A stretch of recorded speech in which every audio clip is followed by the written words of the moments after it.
Hello friend. तो आज हम सीखने वाले हैं ऑब्जेक्ट ड्राइंग।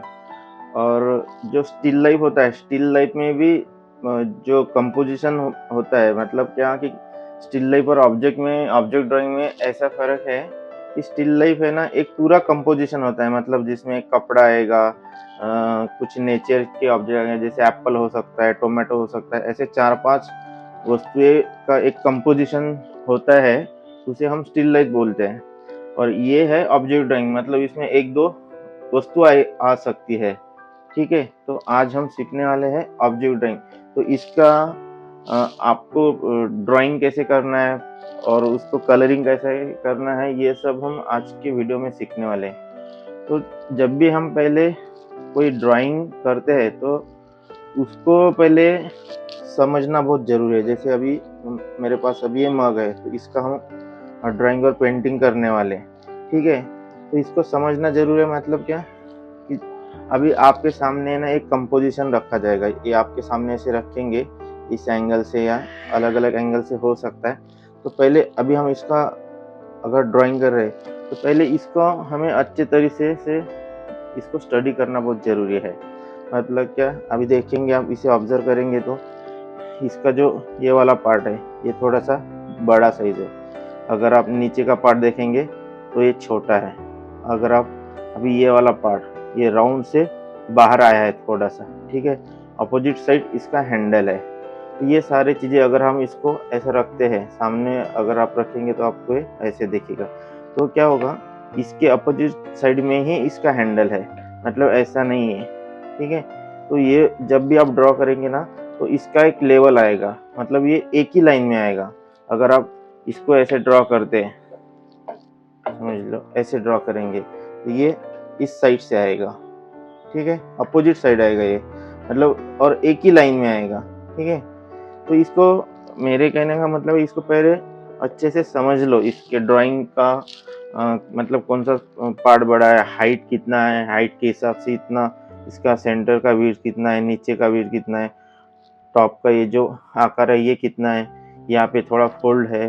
मतलब ये जो सारे डिटेल्स बातें होती हैं, इसको है ना बारीकाई से हमें स्टडी करना चाहिए, इसको समझना चाहिए। ठीक है, तो अभी हम इसका पेंसिल से ड्राइंग करेंगे और उसके बाद हम इसको पेंटिंग करेंगे पोस्टर कलर में। फ्रेंड, अभी हम पेंसिल स्केच ड्रॉ करते हैं। तो पेंसिल स्केच ड्रॉ करने से पहले जो पेपर होता है, तो उसको थोड़ा समझ लीजिए। पेपर में क्या होता है, दोनों साइड में से एक साइड है ना थोड़ा स्मूथ होता है और एक साइड थोड़ा सा टेचस होता है।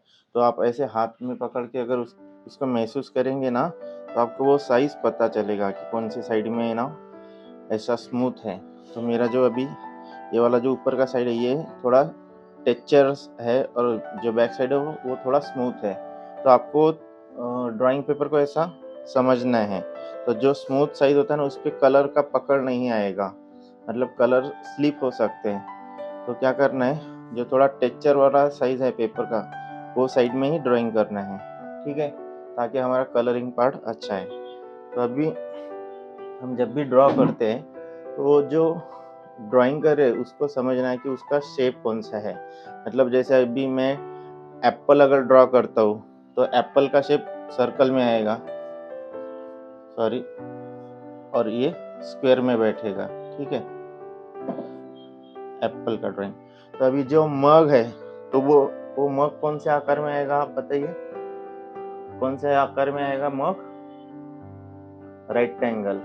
ठीक है, मतलब आप उसका अगर शेप देते तो राइट एंगल शेप में, मतलब ऐसा वाला शेप है। मतलब ये उसका बेस आकार होगा कि वो चीज़ किस आकार में बैठ रही है। मतलब जो बेसिक शेप होते हैं ना, उसमें मैं बात कर रहा हूँ। ठीक है, तो ये अभी राइट एंगल शेप में ये हमारा ड्राइंग बैठ रहा है। तो उसको क्या करना है, जो मग है उसका जो स्ट्रक्चर होता है, तो पहले उसको हमें डिसाइड करना है कि अभी इतने, जो मेरे पास ड्राइंग शीट है उसके हिसाब से वो कितना बड़ा होना चाहिए। अगर 2-3 वस्तुएं होती है, अभी अगर समझ लीजिए 2-3 वस्तुएं हैं, तो यहाँ पे समझ लो मग आ गया, यहाँ पे एप्पल हुआ तो एप्पल, यहाँ पे अगर कोकोनट है तो वहाँ पे ये कोकोनट। तो इसको है ना एक बेसिक ड्राइंग बोलते हैं। इसमें क्या करना है, हमें एक डिसाइड करना होता है कि हमारा ड्राइंग का साइज़ पेपर के हिसाब से कितना बड़ा होना चाहिए और उसका प्लेसमेंट कहाँ पे करना है हमें,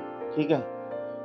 तो जैसे हमें सामने दिखता है वैसे हमारा ड्राइंग आएगा, पर कितना बड़ा आएगा, मतलब अगर मग है तो उसके हिसाब से एप्पल कितना बड़ा है, जो भी बाकी वस्तुएँ होती है उसका आकार समझ के उसका बेसिक हमें ड्रॉ करके उसका कंपोज़िशन में उसे ठीक से बिठाना होता है, मतलब पेपर के हिसाब से यहाँ पे कितना बड़ा आएगा, दूसरी वाली चीज़ यहाँ पे अगर प्लेसमेंट होगी तो वो कितनी आएगी।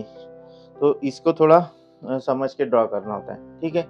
बहुत ईज़ी है, ज़्यादा क्रिटिकल नहीं है। तो आप पूरे वीडियो को देखेंगे ना तो आपको समझ आएगा कैसे ड्रॉ करना होता है, ठीक है। तो अभी हम क्या करेंगे, बेसिक शेप है ना उसका, रेक्टेंगल है, तो हम उसको पहले ड्रॉ करते हैं।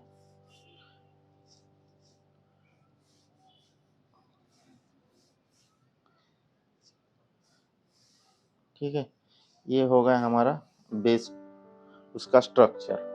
यहाँ पे क्या करना है, हमें जो टॉप का ड्राइंग है उसका एक सेंटर ड्रॉ करना है, मतलब जो दो बाजू होती है उसका एक सेंटर लाइन ड्रॉ किया। बाद में बेस वाला ड्राइंग, मतलब क्या कहाँ पे ड्राइंग ख़त्म होगा उसके लिए मैंने ड्रॉ कर दिया। फिर जो शेप है तो आप ड्राइंग में देखिए, मैंने ऊपर ड्राइंग का फोटो लगा है, तो उसमें देखिए नीचे का पार्ट है ना थोड़ा छोटा है, तो उसी हिसाब से हमारा जो लाइंस आएगा वो नीचे से थोड़ा सा छोटा आएगा।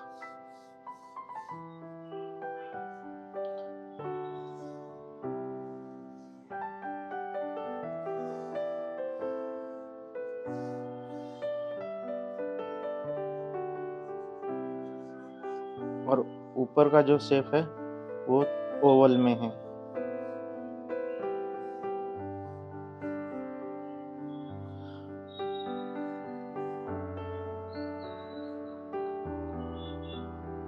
तो पहले ये बेसिक ड्राइंग आपको ड्रॉ करना है, ठीक है। बाद में ये वाला जो पार्ट है ना, तो यहाँ पे पहले मैंने थोड़ा डार्क पेंसिल यूज़ किया ताकि वीडियो में आपको दिख सके अच्छे से, ठीक है। बाद में नीचे वाला पार्ट, यहाँ पे भी आप देखेंगे ना तो एक ओवल बनेगा, और ये लाइन हम जोड़ देते हैं।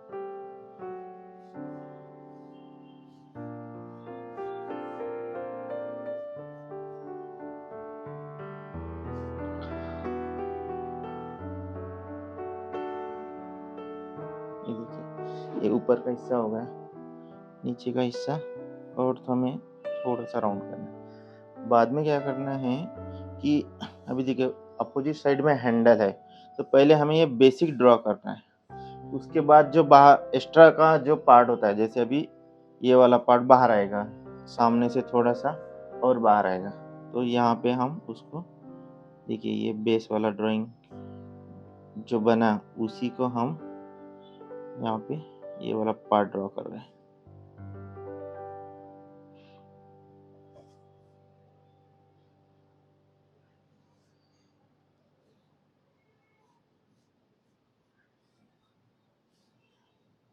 इस साइड से भी आएगा, पर ये थोड़ा छोटा आएगा क्योंकि पर्सपेक्टिव में सामने की चीज़ बड़ी देखते हैं, बैक साइड थोड़ा छोटा दिखेगा। ये यहाँ तक आ गए,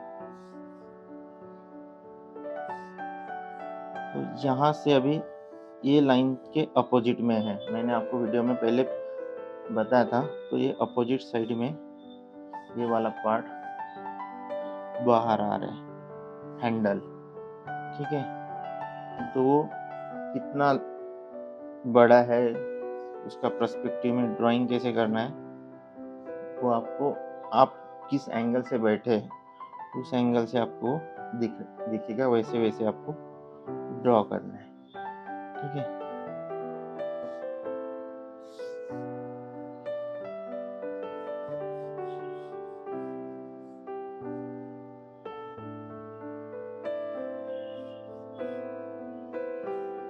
इसका भी आकार थोड़ा सा छोटा हो हुआ है, ठीक है। मतलब जैसे जैसे ये वाला थिकनेस और नीचे का थिकनेस में फ़र्क है, ऊपर का थिकनेस ज़्यादा है, नीचे का थिकनेस थोड़ा कम है, ठीक है।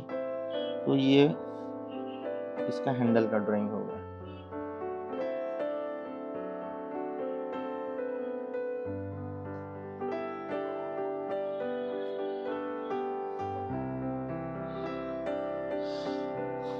अभी क्या करना है हमें, हमने तो ये ड्रॉ कर दिया, पर इसमें क्या होता है, हमारा गलती कैसे हम समझ सके कि ये हमारा ड्राइंग सही बना है या नहीं बना है। तो आप इस ड्राइंग को है ना थोड़ा ऐसा उल्टा करके देखना होता है। तो ये अगर उल्टा करके हमें ठीक लग रहा है, अगर हमें लगता है कि ये ठीक है, क्योंकि हम अगर ऐसे सामने देखते हैं ना, तो सामने से हमें पता चलता है कि ड्राइंग कहाँ पे गलत हुआ है, जो आकार है वो कहाँ पे मिसिंग है। तो देखिए मेरा यहाँ पे थोड़ा-सा मुझे लग रहा है कि ये ठीक होना चाहिए। तो ये उल्टा करके उसे आप देखेंगे ना, तो आपको आकार समझ आता है कि हम कहाँ पे गलत बनाए हैं। क्योंकि ड्राइंग उल्टे साइड से ना उसकी जो मतलब गलतियाँ है वो पकड़ में आती है, ठीक है? तो आप ऐसे उल्टा करके देखिए, और आपको लगता है कि ठीक है, तो फिर उसे पेंट हम कर सकते हैं। अभी क्या करना है, हमने जो एक्स्ट्रा का लाइन बना था, उसे हमें इरेज़ करना है।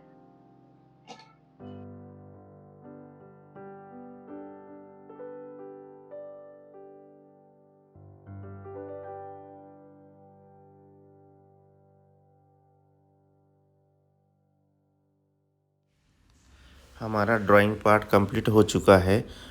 नेक्स्ट पार्ट में हम इसका कलरिंग सीखेंगे।